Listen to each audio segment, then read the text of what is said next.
أعوذ بالله من الشيطان الرجيم پناہ مانگتا ہوں میں اللہ کی شیطان مردود سے۔ قل جاء الحق وزهق الباطل إن الباطل كان زهوقا۔ اور کہہ دو کہ حق آ گیا اور باطل نابود ہو گیا، بے شک باطل نابود ہونے والا ہے۔ بسم اللہ الرحمن الرحیم۔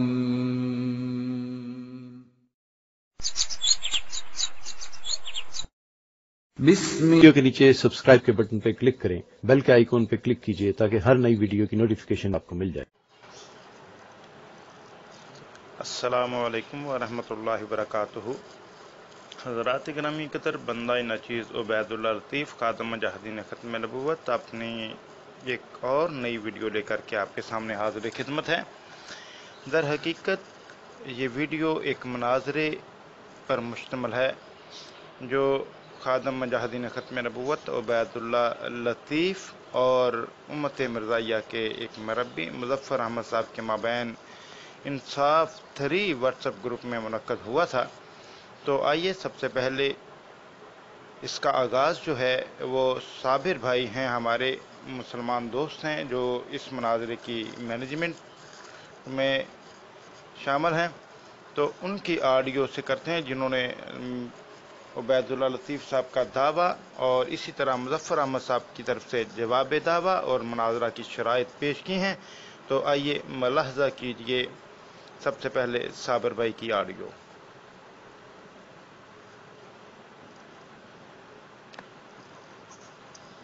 بسم اللہ الرحمن الرحیم۔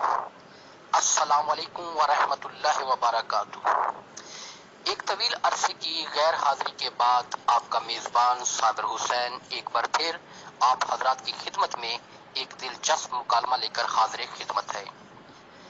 دوستو، ہمارے آج کے اس علمی مکالمے کا عنوان ہے مرزا غلام احمد قادیانی صاحب کا کامل اطاعت کی بنا پر نبوت ملنے کا دعویٰ سچا ہے یا جھوٹا۔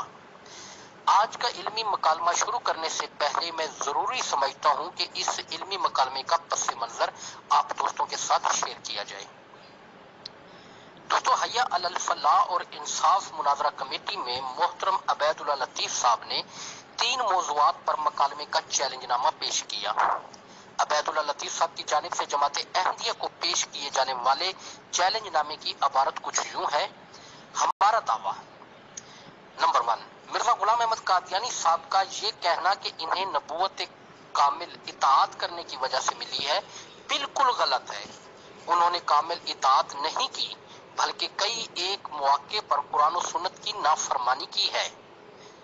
دعویٰ نمبر 2، مرزا صاحب کا اپنی کتاب ایک غلطی کا ازالہ میں یہ بیان کہ انہوں نے جہاں جہاں نبوت سے انکار کیا ہے شرعی نبی ہونے سے انکار کیا ہے اور شریعت کے بغیر نبی ہونے سے کبھی بھی انکار نہیں کیا، صریح کذب بیانی اور دھوکہ دہی پر مبنی ہے۔ دعویٰ نمبر 3، مرزا صاحب کا یہ کہنا کہ وہ بروزی رنگ میں حضرت صلی اللہ علیہ وآلہ وسلم ہیں اور تمام کمالات محمدی ماں نبوت محمدیہ کے ان کے آئینہ ذریت میں منعکس ہیں، جھوٹ پر مبنی اور باطل ہے۔ عبید اللہ لطیف خادم مجاہدین ختم نبوت۔ عبید اللہ لطیف صاحب کے اس چیلنج نامے میں پیش کیے جانے والے دعویٰ نمبر 1 پر جماعت احمدیہ کے مناظر مکرم مظفر محمود صاحب آف UK نے حیا علی الفلاح و انصاف مناظرہ کمیٹی میں جو جواب دعویٰ جمع کرایا، اس کی تحریر یوں ہے۔ مرزا غلام احمد قادیانی علیہ السلام حضرت صلی اللہ علیہ وآلہ وسلم کے سچے اور کامل غلام صادق اور مطیع تھے، اور اسی سبب سے آپ کا دعوی نبوت بحیثیت مطیع نبی رسول صلی اللہ علیہ وآلہ وسلم نہ صرف سچا بلکہ عین مطابق قرآن و حدیث و علماء و بزرگان دین ہے۔ مخالفین احمدیت بغض و عناد کے سبب اعتراضات تراشنے میں جلد بازی سے کام لیتے ہیں اور غیر متقینانہ اور غیر مومنانہ طریق اختیار کرتے ہیں۔ مکرم مظفر محمود صاحب۔ دوستو جیسا کہ آپ ملاحظہ فرما رہے ہیں کہ دونوں مناظرین کا تحریری دعویٰ اور جواب دعویٰ گروپ میں لگایا جا چکا ہے۔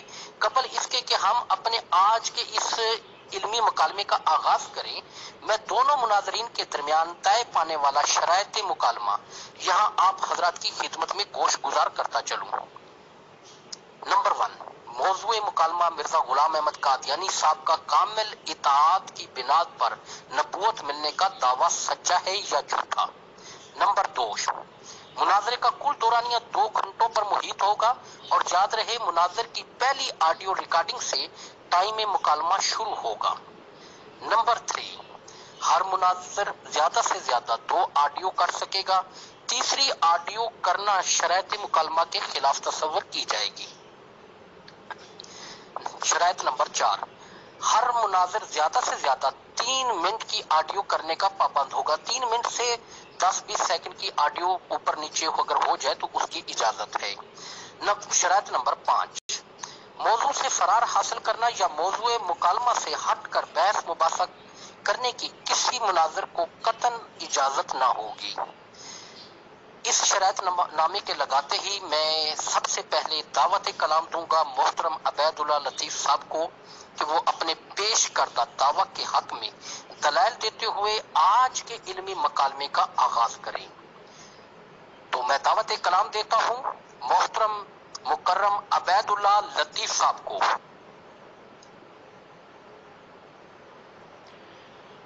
نحمده ونصلي على رسوله الكريم أما بعد فأعوذ بالله السميع العليم من الشيطان الرجيم قال الله تعالى في القرآن المجيد والفرقان الحميد ومن يطع الرسول فقد أطاع الله ومن تولى فما أرسلناك عليهم حفيظا۔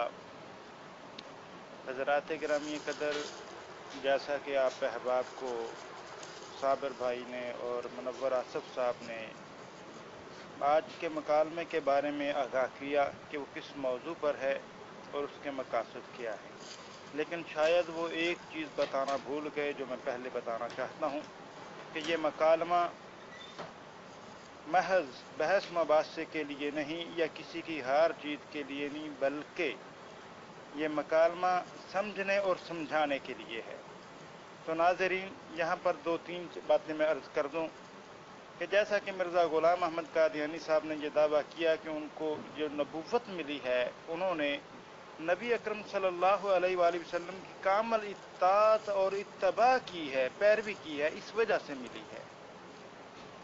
تو اس حوالے سے پہلی بات قابل غور یہ ہے کہ کامل اطاعت، کامل اتباع کا معنی اور مفہوم کیا ہے، کہ ہر پہلو سے پیارے پیغمبر علیہ السلام کی اطاعت کرنا، ان کا کہنا ماننا اور قرآنی احکامات کی پاسداری کرنا۔ اگر کوئی شخص کسی ایک قرآنی حکم سے انحراف کرتا ہے تو وہ قطعاً کامل اطاعت کا دعویٰ کرنے کا حق نہیں رکھتا۔ مثلا جیسے اللہ تعالیٰ فرما دے کہ تم یہ کام نہ کرو، لیکن اس کے باوجود وہ بندہ وہ کام کرتا ہے، تو پھر اس کا یہ کہنا کہ اس نے کامل اور مکمل اطاعت کی ہے، اس کا یہ دعویٰ باطل قرار پائے گا۔ اور اسی طرح ایک چیز کو نبی اکرم صلی اللہ علیہ وآلہ وسلم نے فرما دیا کہ یہ چیز ایسے ہے، اگر کوئی شخص کہتا ہے نہیں یہ چیز ایسے نہیں بلکہ ایسے ہے، تو وہ بھی صریح لفظوں میں نبی اکرم صلی اللہ علیہ وآلہ وسلم کی نافرمانی قرار پائے گی۔ اور اللہ تعالیٰ نے قرآن کریم میں فرمایا کہ یا ایھا الذین آمنوا اطیعوا اللہ واطیعوا الرسول ولا تبطلوا اعمالکم، اے ایمان کا دعویٰ کرنے والو، اللہ کی اور اس کے نبی کی اطاعت کرو، اگر اس سے ہٹ کر کے کوئی عمل کرو گے تو ولا تبطلوا اعمالکم، وہ تمہارے اعمال باطل اور برباد ہو جائیں گے۔ اسی طرح فرمایا ومن یطع الرسول فقد اطاع اللہ، کہ جس نے نبی اکرم صلی اللہ علیہ وسلم کی اطاعت کی گویا کہ اس نے اللہ تعالیٰ کی اطاعت کی۔ تو ناظرین، میں اپنے دعوے کے اوپر پہلی دلیل پیش کرتا ہوں ابھی آپ کے سامنے۔ اللہ تعالیٰ نے قرآن کریم میں سورۃ البقرہ میں فرمایا ہے ولا تقولوا لمن يقتل في سبيل الله اموات بل احياء ولكن لا تشعرون، اور ان کو جو اللہ کے راستے میں قتل کیے جائیں مردے مت کہو بلکہ زندہ ہیں اور لیکن تم نہیں سمجھتے۔ یعنی اللہ رب العزت نے سورۃ البقرہ کی آیت نمبر 154 میں یہ وضاحت کر دی کہ جو اللہ کے راستے میں قتل کر دیے جاتے ہیں یعنی شہید ہو جاتے ہیں انہیں مردہ نہ کہو بلکہ وہ زندہ ہیں، لیکن تم ان کی زندگی کا شعور نہیں رکھتے، تم ان کی زندگی کے بارے میں نہیں جانتے۔ یعنی شہداء کو مردہ کہنے سے اللہ رب العزت نے سختی سے منع فرمایا۔ اب یہ سیدنا علی المرتضیٰ رضی اللہ تعالی عنہ جو نبی اکرم صلی اللہ علیہ وآلہ وسلم کے داماد بھی ہیں، چوتھے خلیفہ بھی ہیں امت مسلمہ کے، اور ان کو ایک مجوسی عبد الرحمن بن ملجم نے شہید کیا، قتل کیا، شہید کر دیا۔ حضرت علی رضی اللہ تعالی عنہ شہید ہیں اور اللہ کے راستے میں قتل ہوئے ہیں، شہید ہیں، تو اللہ تعالیٰ نے تو فرمایا کہ جو اللہ تعالیٰ کے راستے میں قتل ہو جائے، شہید ہو جائے، اسے مردہ نہیں کہو، مردہ کہنے سے منع فرمایا۔ لیکن اس کے برعکس مرزا صاحب نے اللہ تعالیٰ کے اس حکم کی صریح نافرمانی کرتے ہوئے اپنی کتاب ملفوظات میں، ان کا یہ ملفوظات جلد اول ہے 5 جلدوں والا ایڈیشن، اس کے صفحہ نمبر 400 پر ان کا ملفوظ موجود ہے، جس میں وہ واضح طور پہ لکھا ہوا ہے کہ اس لیے یاد رکھو کہ پرانی خلافت کا جھگڑا چھوڑو، اب نئی خلافت لو، ایک زندہ علی تم میں موجود ہے، اس کو چھوڑتے ہو اور مردہ علی کو تلاش کرتے ہو۔ سوچئے ذرا، سیدنا علی المرتضیٰ رضی اللہ تعالی عنہ شہید ہیں، اللہ کے راستے میں قتل کیے گئے، اور شہداء کے بارے میں جو اللہ کے راستے میں قتل کیے جانے والے ہیں، سورۃ بقرہ میں تو اللہ تعالیٰ نے فرمایا کہ وَلَا تَقُولُوا لِمَن يُقْتَلُ فِي سَبِيلِ اللَّهِ أَمْوَاتٌ بَلْ أَحْيَاءٌ وَلَكِن لَّا تَشْعُرُونَ، اور ان کو جو اللہ کے راستے میں قتل کیے جائیں مردے مت کہو بلکہ زندہ ہیں اور لیکن تم نہیں سمجھتے۔ اس کے برعکس مرزا صاحب کہتے ہیں مخاطب کر کے لوگوں کو کہ یاد رکھو پرانی خلافت کا جھگڑا چھوڑو، اب نئی خلافت لو، ایک زندہ علی تم میں موجود ہے، اس کو چھوڑتے ہو اور مردہ علی کو تلاش کرتے ہو۔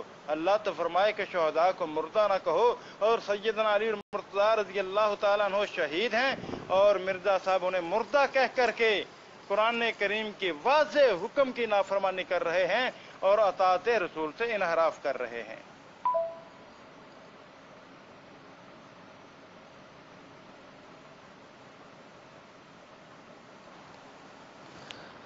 بسم اللہ الرحمن الرحیم، اشہد ان لا الہ الا اللہ واشہد ان محمدا عبدہ ورسولہ، اللہم صلی علی محمد وعلی محمد وبارک وسلم انک حمید مجید۔ اما بعد فاعوذ باللہ من الشیطان الرجیم۔ بسم اللہ الرحمن الرحیم، میں اپنے دوست کی آراء سے جو انہوں نے اس سلسلے میں کی کہ یہ جو پروگرام ہے ایک دوسرے کو سمجھنے سمجھانے کا ہے، بالکل متفق ہوں، بہت ہی اچھی رائے ہے۔ میں بغیر وقت ضائع کیے چند باتیں تمہیداً جس طرح انہوں نے بیان کی میں بھی وہ بیان کرنا چاہوں گا۔ سب سے پہلے جو موضوع چنا ہے ہمارے دوست نے وہ بڑا دلچسپ ہے، اس حیثیت سے وہ دلچسپ ہے کہ آپ نے یہ موضوع چنا ہے کہ حضرت مرزا صاحب کو جو کامل اطاعت سے جو نبوت ملی ہے وہ غلط ہے۔ تو اس سلسلے میں ان کو یہ میرے دوست کو سمجھنا چاہیے کہ جو کامل اطاعت ہے اس کا آپ نے نبوت کے ملنے سے جو ہم نے تعلق باندھا ہے اس میں ہمیں یہ دیکھنا پڑے گا کہ آپ کو نبوت ملنے کے دعویٰ سے پہلے، آپ کو نبوت کا دعویٰ ملنے سے پہلے کیا کوئی ایسی بات آپ کو نظر آئی جس میں آپ کو غیر شرعی باتیں نظر آئیں، آج رسول کی صریح مخالفت نظر آئی؟ کیا ایسا ہے؟ تو میں یہ اپنے دوست سے یہ پوچھنا چاہوں گا، اپنے پیارے بھائی سے، کہ آپ ان کے دعویٰ سے پہلے کی بات کوئی بیان کیجئے۔ ٹھیک ہے، میں ابھی 2 منٹ بعد دوبارہ ایک اور آڈیو پیش کرتا ہوں.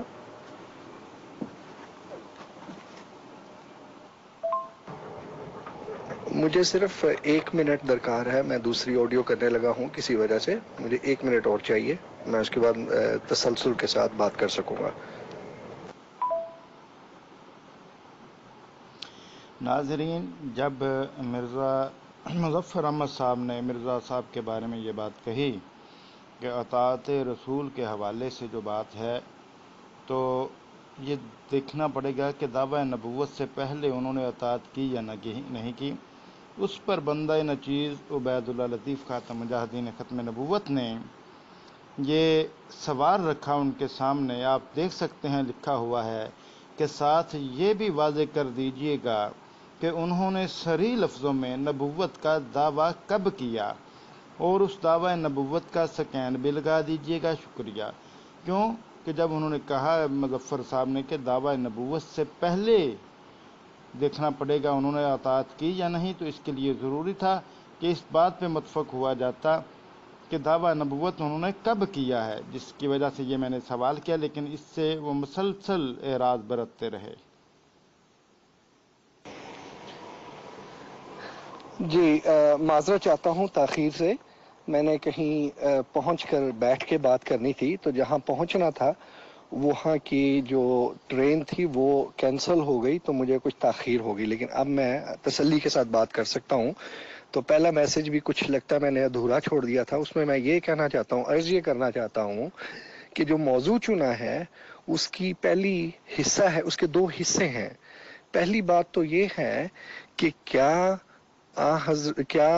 مرزا صاحب کو جو نبوت کا جو آپ نے دعویٰ فرمایا ہے اس کے اوپر بحث تو تب کی جا سکتی ہے کہ اگر جو حضرت صلی اللہ علیہ وآلہ وسلم کے بعد تابع اور مطیع نبی کی اجازت ہو، اس کا دروازہ کھلا ہو. اگر اس کا دروازہ ہی نہیں کھلا ہوا تو پھر آپ کو کیا فرق پڑتا ہے کہ مرزا صاحب نے کیا لکھا کیا نہیں لکھا. میں ایک اصولاً بات کر رہا ہوں، تو آپ کو اس چیز کی طرف میں سمجھتا ہوں اگر کوئی توجہ کرنی چاہیے کہ اگر ایک محل کے تمام دروازے بند ہوں اور اس کو خدا تعالیٰ نے خود سیل کر دیا ہو، اس کے رسول نے سیل کر دیا ہو، تو آپ یہ کیسے کہہ سکتے ہیں کہ اس کے اندر کوئی شخص چلا گیا اور پھر جا کر اس نے جو ہے وہ اپنی روحانی غذا پائی وہاں سے اور ہر قسم کے عظیم الشان اسلام کے لیے کارنامے انجام دیے، جبکہ وہ دروازہ ہی بند تھا. تو اصولی طور پہ میں آپ سے یہ بیان کرنا چاہتا ہوں کہ ہمیں یہ فرض کرنا پڑے گا کہ وہ دروازہ کھلا ہے، اس دروازے میں کوئی داخل ہو سکتا ہے. جب وہ داخل ہو چکا تو پھر اس کو دیکھنا پڑے گا کہ اب یہ اپنے باقی دعاوی میں صحیح ہے یا نہیں، اور کیا اس کا عین مطابق ہے جو جس کا وعدہ حضرت صلی اللہ علیہ وسلم نے کیا تھا یا نہیں. تو یہ ایک پہلی تمہیدن بات ہے. اب میں جواب کی طرف آتا ہوں. ناظرین، آپ خود ملاحظہ کیجئے کہ مظفر صاحب نے موضوع میں جو طے ہوا تھا اس میں رد و بدل کرنے کی کوشش کی، جس کا ذکر میں نے اپنی آڈیوز میں بھی کیا اور جس پر انہوں نے احساس بھی دلایا.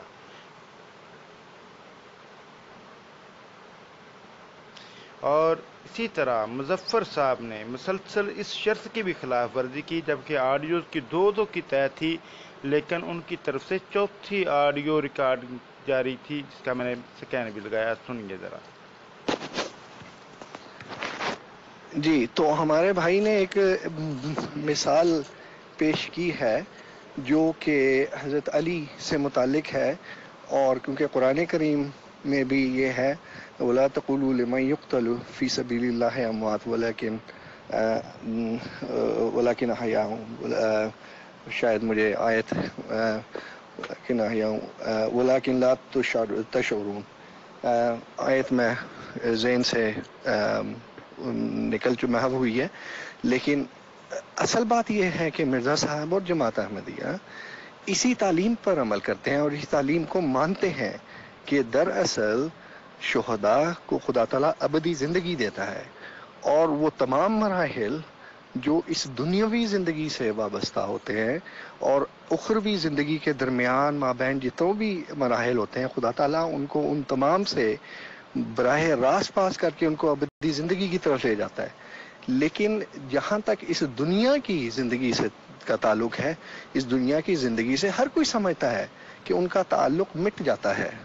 اب یہ جو لفظ استعمال کی ہیں وہ ہرگز اس معنوں میں وہ ان کا اطلاق ہو ہی نہیں سکتا، اور کوئی بھی ذوی شعور انسان سمجھ سکتا ہے. اگر مرزا صاحب کی کچھ بھی تحریریں پڑھے، خاص طور پر آپ کی وہ تحریریں جو آپ نے حضرت علی کے مقام اور مرتبہ کو سر الخلافہ میں بیان کیا، اس کی میں کچھ پیش کروں گا. اتنا عظیم الشان مقام بیان کیا ہے، اور ہم یہی تسلیم کرتے ہیں کہ آپ ایک حضرت علی اس معنوں میں زندہ ہیں جن معنوں میں تمام شہداء زندہ ہیں. لیکن یہاں پر ایک مختلف تناظر میں بات ہو رہی ہے، اور وہ تناظر کیا ہے؟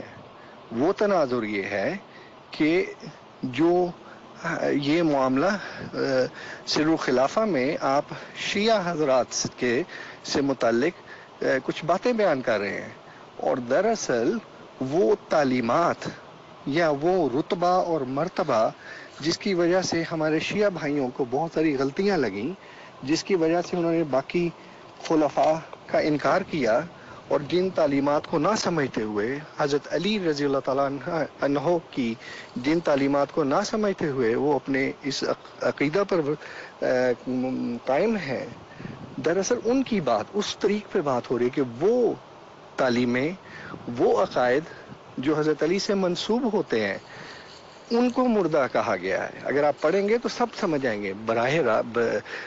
بظاہر یوں ہی معلوم ہوتا ہے جو میرے بھائی نے نکالا ہے، اور یہ صرف نقطہ برائے اعتراض نکالا گیا ہے. اگر آپ کو اس کی پورا وہ سمجھیں گے سیاق و سباق تو بالکل واضح ہو جائے گا کہ آپ نے حضرت علی کو اس طرح مردہ نہیں پیش کیا جس طریقے سے آپ نے اس دعویٰ میں پیش کیا ہے. میں بڑی معذرت کے ساتھ آپ سے درخواست کروں گا کہ اپنے اس اعتراض پہ نظر ثانی فرمائے، اور باقی دوست بھی نظر ثانی فرمائے. مرزا صاحب تو حضرت علی کا بہت اونچا مقام بیان فرماتے ہیں. تو میں اپنے اس جواب کو یہیں بند کرتا ہوں.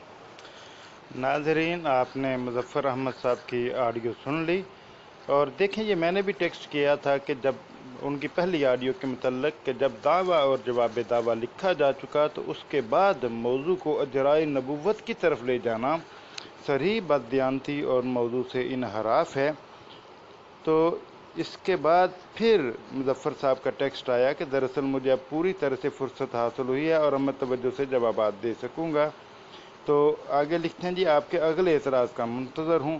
تو یہ بندہ نچیز نے جو آگے آڈیو کی وہ ملاحظہ کی تھی.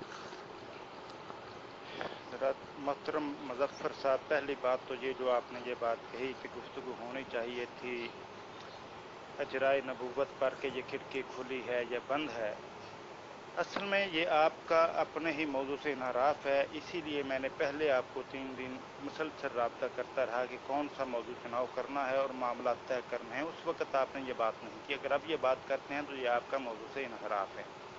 اور دوسری بات کہ یہ بحث اجرائے نبوت کی یا دوسری کی بہت طویل چلی جاتی ہے کیونکہ ہم مسئلہ سمجھنا اور سمجھانا چاہتے ہیں. اور ایک بات مرزا صاحب نے لکھی ہے کہ جو شخص ایک بات میں جھوٹا ثابت ہو جائے وہ اس کی کسی دوسری بات پر بھی اعتبار نہیں کیا جا سکتا. ٹھیک ہے، اب میں دلائل سے آپ کے سامنے مرزا صاحب کی باتیں ہیں جو ان کو انہی میں جھوٹا ثابت کر رہا ہوں، جو انہوں نے کامل اتباع کی بنیاد پر، کامل اطاعت کی بنیاد پر نبوت ملنے کا دعویٰ کیا ہے. اس کے لیے ضروری ہے کہ ان کی کامل اطاعت ثابت کی جائے پہلے.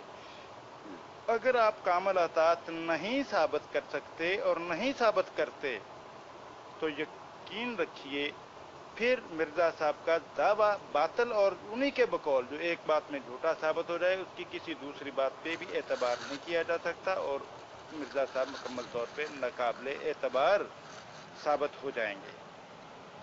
اب آتے ہیں آپ کی دوسری بات کی طرف جو آپ نے سیدنا علی المرتضیٰ رضی اللہ تعالیٰ عنہ کے بارے میں کہی. تو محترم، میرا اعتراض یہ نہیں ہے کہ مرزا صاحب نے حضرت علی رضی اللہ تعالیٰ عنہ کا مقام گرایا یا بڑھایا یا اہل تشیع کیا کہتے ہیں. میں نے آپ کے سامنے اللہ تعالیٰ کا حکم پیش کیا کہ اللہ تعالیٰ نے فرمایا واضح طور پہ اللہ تعالیٰ نے فرمایا وَلَا تَقُولُوا لِمَنْ يُقْتَلُ فِي سَبِيلِ اللَّهِ، کہ جو لوگ اللہ کی راہ میں قتل کر دیے جائیں، شہید کر دیے جائیں، ان کو مردہ نہ کہو۔ یہ اللہ تعالیٰ نے قرآن کریم میں فرمایا کہ انہیں مردہ نہ کہو، لیکن مرزا صاحب حضرت علی رضی اللہ تعالیٰ عنہ کو مردہ کہہ رہے ہیں۔ یہ قرآن کریم کے اس حکم کی کہ وَلَا تَقُولُوا لِمَنْ يُقْتَلُ فِي سَبِيلِ اللَّهِ کی صریح نافرمانی کر رہے ہیں، کیونکہ اللہ تعالیٰ نے فرمایا کہ جو اللہ کے راستے میں قتل ہو جائے، شہید ہو جائے، اسے مردہ نہ کہو۔ بات یہ نہیں کہ ان کی زندگی کیسی، ان کی زندگی کے بارے میں تو اللہ تعالیٰ نے بتا دیا کہ آپ لوگوں کو شعور ہی حاصل نہیں ہے۔ ہاں وہ اللہ کے ہاں زندہ ہیں، ان کی زندگی کا ہمیں شعور نہیں، لیکن حکم کیا ہے کہ شہداء کو جو اللہ کے راستے میں قتل ہو جائیں انہیں مردہ نہیں کہو۔ حالانکہ ان کی وراثت بھی تقسیم ہوتی ہے، ٹھیک ہے، ہر چیز ہوتی ہے، اس کی جو بیوی ہے وہ اپنا عدت بھی پوری کرتی ہے، یہ سارے معاملات ہوتے ہیں، لیکن اس کے باوجود انہیں مردہ کہنے سے منع کیا اللہ تعالیٰ نے، اور مرزا صاحب انہیں مردہ کہہ رہے ہیں اور اللہ تعالیٰ کے حکم کی صریح نافرمانی کہہ رہے ہیں یہ بات کر کے۔ جناب مظفر صاحب، اللہ تعالیٰ نے قرآن کریم میں واضح لفظوں میں بیان فرمایا ہے کہ وَلَا تَقُولُوا لِمَنْ يُقْتَلُ فِي سَبِيلِ اللَّهِ أَمْوَاتٌ بَلْ أَحْيَاءٌ وَلَكِنْ لَا تَشْعُرُونَ، کہ جو اللہ کے راستے میں قتل کر دیے جائیں ان کو مردہ نہ کہو۔ مردہ کہنے سے منع کیا ہے اللہ رب العزت نے۔ اللہ تعالیٰ کے منع کرنے کے باوجود مرزا صاحب اللہ تعالیٰ کی اس آیت کی صریح حکم کی کسی بھی رنگ میں ہو، کسی بھی وجہ سے ہو، صریح نافرمانی کر رہے ہیں انہیں مردہ کہہ کر کے، کیونکہ اللہ تعالیٰ نے واضح لفظوں میں منع فرما دیا، اور ان کے اسی آیت سے نافرمانی سے ہی ان کا یہ دعویٰ باطل قرار پا جاتا ہے کہ انہوں نے نبی اکرم صلی اللہ علیہ وسلم کی اور قرآن کریم کی کامل اطاعت نہیں کی، بلکہ اللہ تعالیٰ کے احکامات کی نافرمانی کی ہے۔ اور پھر یاد رکھیے، میرا تو یہ اعتراض ہی نہیں تھا کہ وہ اہل تشیع کے بارے میں کیا کہتے ہیں یا حضرت علی رضی اللہ تعالیٰ عنہ کے مقام و مرتبے کے بارے میں کیا کہتے ہیں، میرا صرف یہ تھا کہ انہوں نے اللہ تعالیٰ کے حکم کی نافرمانی کی ہے۔ ہاں اب آپ بتا دیں کہ آپ اس چیز کو ایکسیپٹ کرتے ہیں یا نہیں، کیونکہ میں نے حق واضح کر دیا آپ پر، اور ان کی نافرمانی اللہ تعالیٰ کے حکم کی، قرآن کریم کی آیت کی نافرمانی آپ کے سامنے پیش کر دی کہ اللہ کا حکم تھا کہ مردہ نہ کہو جو اللہ کے راستے میں قتل ہو جائے۔ مرزا صاحب نے انہیں مردہ کہا اور اللہ کے حکم کی نافرمانی کی۔ اگر اس کا آپ کے پاس اس کے علاوہ جو آپ نے جواب دیا نہیں جواب ہے، آپ اسی پہ پینڈنگ کرنا چاہتے ہیں، تو پھر انشاءاللہ اس کے بعد میں اپنا اگلا اعتراض پیش کروں گا، تو اس کو ذہن نشین رکھیے۔ جی عبید اللہ صاحب، میں معذرت چاہتا ہوں اگر آپ کو اس طرح لگا کہ میں نے موضوع سے انحراف کیا، قطعاً نہیں، میں موضوع سے انحراف نہیں کرتا، اور معذرت چاہتا ہوں اگر اس طرح کا تاثر ملا۔ وہ صرف تمہیداً بتایا تھا کہ ان کے دعویٰ کی سچائی اور کوئی بھی بات تو تب کی جا سکتی ہے جبکہ کوئی گنجائش ہو نبوت کی، ٹھیک ہے، تو ہم اس کو ایک قسم کا فرض کرتے ہیں کہ ہاں کوئی گنجائش تھی، تب ہم دیکھیں کہ اگلے کا دعویٰ سچا ہے یا نہیں ہے۔ بہرحال اس بحث کو چھوڑتے ہوئے میں آپ نے جو بات بیان کی ہے اس کو بالکل آپ نے اعتراض برائے اعتراض ایک بڑا ہی دور سے کوڑی ڈھونڈی ہے جس سے ثابت ہو سکے کہ آپ حضرت مرزا صاحب نعوذ باللہ قرآن کے صریح حکم کی مخالفت کرتے ہیں۔ ہرگز ایسی بات نہیں ہے۔ بات سمجھنے سمجھانے کے مختلف پیرائے اور طریق ہوتے ہیں، اور میں صرف اسی بات یہ جو بیان کرنا، اس کے بعد اس موضوع پر مزید کچھ نہیں بیان کروں گا اور آپ اپنے اگلے اعتراض کی طرف جا سکتے ہیں۔ عرض صرف میں یہ کرنا چاہتا ہوں کہ دیکھیں حضرت ابراہیم علیہ السلام نے مختلف طریق اختیار کیے لوگوں کو سمجھانے کے لیے۔ ایک طریق آپ نے یہ اختیار کیا، آپ نے کہا دیکھو وہ میں سورج کو خدا مان لیتا ہوں، تو کیا آپ نے وہ شرک کر لیا تھا؟ کتنی دیر تک؟ جب تک وہ سورج ڈوبا نہیں تو آپ مشرک رہے لوگوں کی نگاہ میں۔ پھر آپ نے فرمایا وہ ستارے کو میں مان لیتا ہوں خدا، اور پھر اس طرح سے کا مطلب ہوا کہ وہ ساری رات وہ مشرک رہے اور صبح اٹھ کے ان کو پھر ہوا کہ وہ ڈوب گیا، اب میں خدا تعالیٰ کی طرف رجوع کروں۔ یہ باتیں اس پیرائے میں نہیں سمجھنی چاہیے جس پہ اعتراض کر سکیں اور صرف اعتراض والی ہی اینک پہنی ہو۔ بات دراصل یہ ہے کہ مرزا صاحب نے اور جماعت احمدیہ کا اصولی موقف وہی ہے کہ مردوں جو شہداء ہوتے ہیں وہ زندہ ہوتے ہیں، ان کو مردہ نہیں کہا جاتا۔ یہاں پر آپ مختلف پیرائے میں طریق پہ شیعہ احباب کے لیے کچھ جو ہیں وہ تاثر باندھنے کی کوشش کر رہے ہیں، اور آپ کی تعلیمات حضرت علی رضی اللہ تعالیٰ عنہ کی جو تعلیمات یا ان کے متعلق جو غلط عقائد آپ کی طرف منسوب کیے جاتے ہیں، اس ضمن میں آپ نے یہ بات کہی ہے، ہرگز ہرگز، اور یہ بھی سمجھانے کے پیرائے میں ہے کہ دیکھو تم جو ایک شخص جو گزر چکا ہے سینکڑوں سال پہلے، تم اس کے پیچھے ہی اب تک پڑے ہوئے، اور ایک شخص جو آج تم میں زندہ موجود ہے، یہ اس کا اصل پیرایا ہے۔ تو میں اسی سے آپ کو اکتفا کروں گا۔ اگر آپ اس سے تسلی نہیں ہوتی تو علیحدہ بات ہے، لیکن وہ دوست جو سمجھنے چاہتے ہیں کہ دراصل سمجھنے سمجھانے کے مختلف پیرائے ہوتے ہیں، اور اس انداز میں یہ ہرگز مرزا صاحب پر یہ اعتراض نہیں پڑتا جو آپ نے بیان کیا ہے، تو مجھے امید ہے لوگ سمجھ جائیں گے۔ اعتراض برائے اعتراض آپ اپنی جگہ سچے ہو سکتے ہیں، لیکن اگر سمجھنا چاہیں اس کے سیاق و سباق میں تو یہ میرا جواب کافی ہونا چاہیے۔ اللہ تعالیٰ سب کو سمجھنے کی توفیق عطا فرمائے۔ میں آپ کی اگلی بات کا منتظر ہوں، اور پھر میں بھی چند چیزیں مرزا صاحب کے حق میں پیش کرنا چاہتا ہوں۔ ناظرین، آپ خود ملاحظہ کر لیجئے کہ میرے واضح دلیل کے جواب میں مظفر صاحب مکمل طور پر لاجواب نظر آئے ہیں اور اس کا کوئی جواب واضح نہیں دے سکے۔ تو انشاءاللہ بقیہ گفتگو اسی مناظرے کے دوسرے حصے میں پیش کی جائے گی۔ تو انشاءاللہ ابھی دوسرے حصے میں اس کی بقیہ گفتگو پیش کی جائے گی، وہ بھی دیکھنا مت بھولیے، لیکن اس کے ساتھ ساتھ ہمارے YouTube channel RQ YouTube T V کو لائک اور سبسکرائب کرنا مت بھولیے۔ ویڈیو کے نیچے سبسکرائب کے بٹن پہ کلک کریں، بیل کے آئیکن پہ کلک کیجئے تاکہ ہر نئی ویڈیو کی نوٹیفیکیشن آپ کو مل جائے۔